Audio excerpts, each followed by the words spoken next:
En el año 421 a.C., la guerra del Peloponeso había durado ya 10 largos años. Atenas y Esparta, las dos potencias principales de la antigua Grecia, se encontraban agotadas por el conflicto. Los campos estaban devastados, las ciudades sufrían escasez de alimentos y recursos, y la población estaba cansada de la guerra continua. El panorama político en ambas ciudades había cambiado. En Atenas, Cleón, el líder que abogaba por continuar la guerra, había muerto en la batalla de Anfípolis en 422 a.C. Su fallecimiento dejó un vacío en el liderazgo belicista de la ciudad. Por otro lado, en Esparta, el general Brásidas también había perdido la vida en la misma batalla. Estas pérdidas abrieron la puerta a voces más moderadas en ambos bandos. En Atenas, Nicias, un político y general respetado, ganó influencia. Nicias era conocido por su cautela y su preferencia por la estabilidad. Veía la guerra como un riesgo innecesario para la prosperidad de Atenas y creía que era hora de buscar la paz. En una asamblea en Atenas, Nicias tomó la palabra. «Ciudadanos de Atenas, hemos luchado valientemente durante años, pero ¿a qué costo? Nuestros campos están baldíos, nuestros hombres caen en tierras lejanas. Es hora de buscar la paz y recuperar nuestra fuerza». Sus palabras llegaron a muchos atenienses cansados de la guerra. Sin embargo, no todos estaban de acuerdo. Algunos jóvenes ambiciosos, como Alcibíades, veían la guerra como una oportunidad para ganar gloria y poder. Pero, por el momento, la voz de la moderación prevaleció. En Esparta, la situación era similar. La pérdida de Brásidas había dejado a los espartanos sin su general más efectivo. Además, la ciudad enfrentaba problemas internos. Los ilotas, la población sometida de Esparta, se habían rebelado aprovechando el caos de la guerra. Los líderes espartanos temían que una guerra prolongada debilitara su control sobre su propio territorio. Las negociaciones comenzaron con cautela. Ambos bandos enviaron emisarios para discutir los términos de un posible acuerdo. Los debates fueron largos y complicados.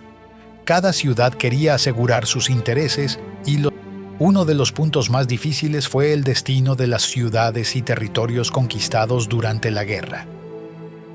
Atenas quería recuperar Anfípolis, una colonia estratégica en el norte de Grecia.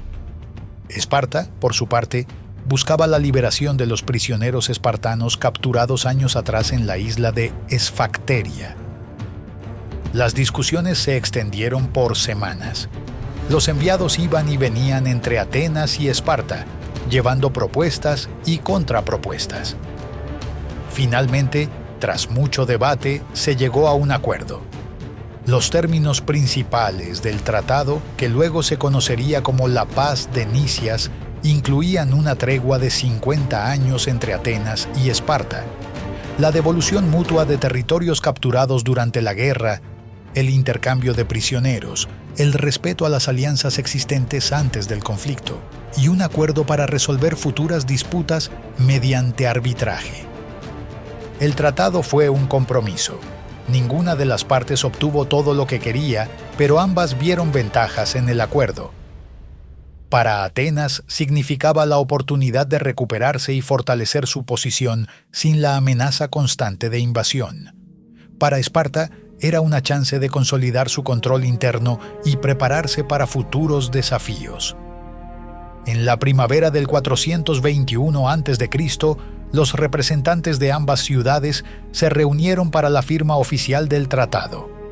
La ceremonia fue solemne, marcada por sacrificios a los dioses y juramentos de ambas partes. Nicias, como principal impulsor del acuerdo en Atenas, tuvo un papel destacado en la ceremonia. Dirigiéndose a los presentes, dijo: «Que esta paz traiga prosperidad a nuestras ciudades y a toda Grecia. Que los dioses sean testigos de nuestro compromiso con la paz». La noticia de la firma del tratado se extendió rápidamente por toda Grecia. En Atenas y Esparta, la gente celebró en las calles. Después de años de guerra, la perspectiva de paz era bienvenida por muchos. Sin embargo, no todos estaban satisfechos. Algunos aliados de ambos bandos se sentían traicionados o ignorados en el acuerdo. En Corinto y Tebas, aliadas de Esparta, había descontento por lo que consideraban concesiones excesivas a Atenas. En Atenas, mientras la mayoría celebraba, voces como la de Alcibíades advertían que la paz no duraría. A pesar de estas voces disidentes, la paz de Nicias marcó el fin oficial de la primera fase de la guerra del Peloponeso. Por el momento, las armas callaron y los barcos de guerra quedaron anclados en los puertos. Los siguientes meses vieron un aumento en el comercio entre las ciudades griegas. Familias separadas por la guerra se reunieron. En los campos, los agricultores volvieron a sembrar sin miedo a que sus cosechas fueran destruidas por ejércitos enemigos. Nicias, el arquitecto de la paz, ganó prestigio en Atenas. Muchos lo veían como el salvador de la ciudad, el hombre que había traído la paz después de años de conflicto. Sin embargo, pronto se haría evidente que mantener la paz sería tan difícil como conseguirla. La paz de Nicias, aunque bienvenida por muchos, era en realidad un acuerdo frágil. Las causas fundamentales del conflicto entre Atenas y Esparta, la rivalidad por el dominio de Grecia, las diferencias en sus sistemas políticos y sus ambiciones imperiales seguían presentes. La paz de Nicias, aunque prometedora en su inicio, pronto se vio desafiada por una serie de conflictos menores que socavaron su estabilidad. El tratado, firmado con la esperanza de poner fin a una década de guerra, se enfrentó a obstáculos casi desde el principio. Uno de los problemas más significativos fue la disputa por Anfípolis. Esta colonia, estratégicamente ubicada en la costa del mar Egeo, era de gran importancia para Atenas. Según los términos del tratado, Esparta debía devolverla a los atenienses. Sin embargo, los espartanos no cumplieron con esta obligación, lo que generó frustración y desconfianza en Atenas. El general ateniense Nicias, quien había trabajado incansablemente para lograr la paz, se encontró en una posición difícil, intentando mantener el acuerdo mientras enfrentaba críticas por la falta de progreso en la recuperación de Anfípolis. Mientras tanto, dentro de la Liga del Peloponeso, liderada por Esparta, surgían altercados. Algunos de los aliados más poderosos de Esparta, como Corinto y Beocia, se negaron a firmar el tratado de paz. Estos estados veían el acuerdo como una traición a sus intereses y temían que Esparta los hubiera abandonado en favor de un entendimiento con Atenas.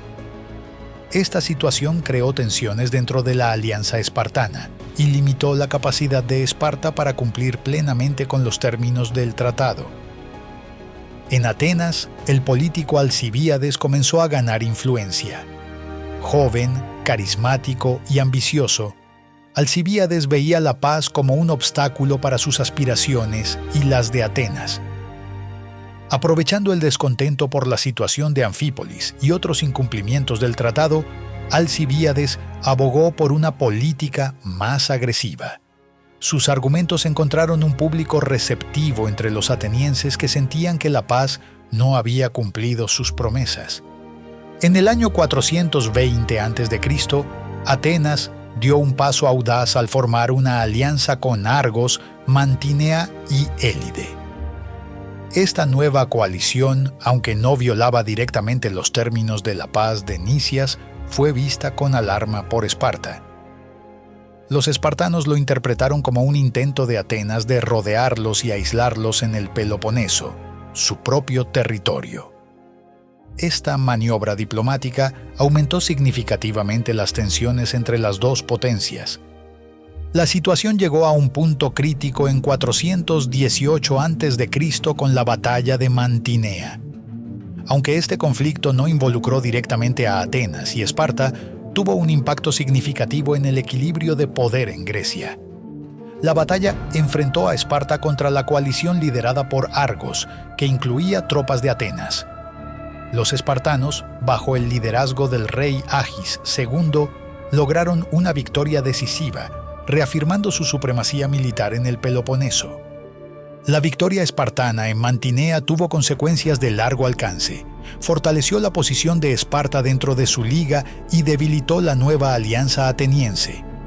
En Atenas, la derrota de sus aliados generó debates sobre la efectividad de su política exterior y aumentó las críticas hacia la estrategia de Nicias.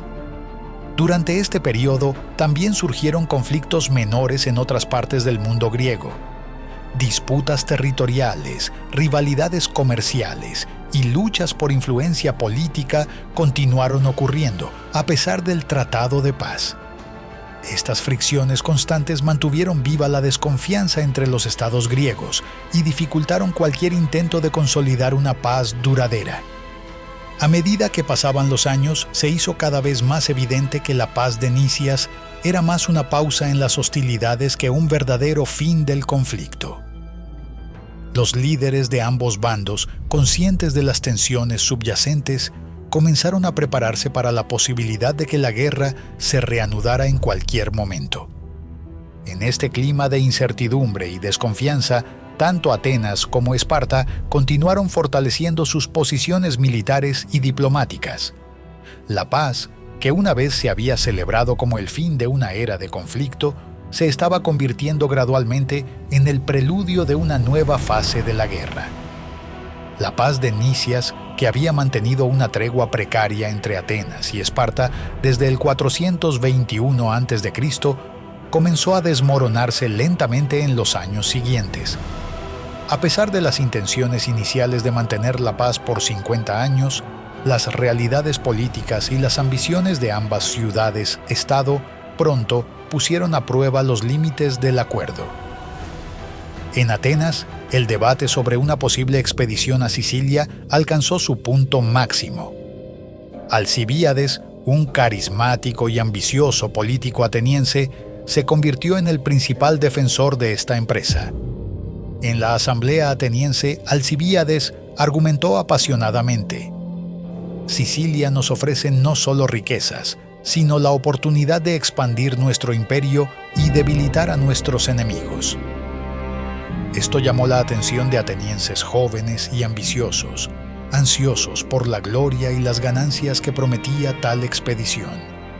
Sin embargo, Nicias, el arquitecto de la paz que llevaba su nombre, se opuso firmemente. En un discurso ante la asamblea advirtió: embarcarnos en esta aventura siciliana es arriesgar todo lo que hemos logrado. Nuestros verdaderos enemigos están aquí, en Grecia, no al otro lado del mar. A pesar de sus advertencias, la asamblea votó a favor de la expedición, una decisión que tendría consecuencias de largo alcance. La noticia de los preparativos atenienses para la expedición a Sicilia llegó rápidamente a Esparta. Los líderes espartanos vieron esto como una clara violación del espíritu, sino de la letra, del Tratado de Paz. En una reunión de emergencia del Consejo Espartano, el rey Agis II declaró: los atenienses muestran su verdadera naturaleza. Mientras hablaban de paz, planeaban la conquista. Debemos actuar ahora para proteger no solo a Esparta, sino a toda Grecia. Mientras tanto, los aliados de Esparta, especialmente Corinto, presionaban cada vez más para una acción decisiva contra Atenas. Los corintios, preocupados por sus intereses comerciales en Sicilia, enviaron emisarios a Esparta. En respuesta a estas presiones, Esparta comenzó a movilizar discretamente sus fuerzas. Aunque aún no se había declarado oficialmente la guerra, los espartanos iniciaron preparativos para un posible conflicto. Se reforzaron las defensas de las ciudades aliadas, se entrenaron nuevas tropas y se establecieron planes para interrumpir las líneas de suministro atenienses. El clima político en toda Grecia se volvió cada vez más tenso. Ciudades que habían permanecido neutrales durante la paz ahora se veían obligadas a elegir bandos. Tebas, tradicional rival de Atenas, fortaleció sus lazos con Esparta. Otras ciudades, temiendo el poder creciente de la Liga del Peloponeso liderada por Esparta, buscaron la protección de Atenas. En este ambiente de creciente hostilidad, incluso incidentes menores adquirieron una importancia desproporcionada. Un choque entre barcos comerciales atenienses y corintios cerca de Córcira casi provocó una guerra abierta.